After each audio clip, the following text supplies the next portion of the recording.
Hi guys! ఈరోజు మేము బెంగుళూరులో ది ఓల్డెస్ట్ బ్రేక్‌ఫాస్ట్ సెంటర్‌కొచ్చాం. అదే విద్యార్థి భవన్. ఇది 1943లో స్టార్ట్ చేశారు. అండ్ స్టిల్ ఆ వింటేజ్ యాంబియన్స్ అలాగే మెయింటైన్ చేస్తున్నారు. ఇక్కడ కొన్ని ఐటెమ్స్ మేము ట్రై చేసాం. అవేంటో చూద్దాం రండి. ఫస్ట్ మేము ఒక సాంబార్ వడ, ఒక సాంబార్ ఇడ్లీ ఆర్డర్ ఇచ్చాం. ఫస్ట్ మేము సాంబార్ వడ ట్రై చేసాం. వడ అయితే బయట క్రిస్పీగా, లోపల స్మూత్‌గా చాలా బాగుంది.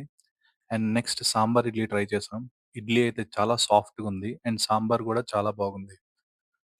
నెక్స్ట్ మనం ట్రై చేయాల్సిన item must try item in విద్యార్థి భవన్ బెన్నె దోస.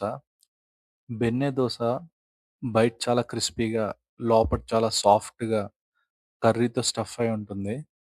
టేస్ట్ మాత్రం అదిరిపోతుంది. ఇక్కడ మనకు వెయిటింగ్ టైమ్ ఉంటుంది ఈ దోస కోసం. సో, చూసుకొని రండి ఎర్లీగా. ఇంకా లాస్ట్‌లో స్వీట్ కేసరి బాత్‌తో టిఫిన్ కంప్లీట్ చేసాం. ఇంకా మోర్ వీడియోస్ కోసం ఫాలో మజా ఫుడ్ వ్లాగ్స్.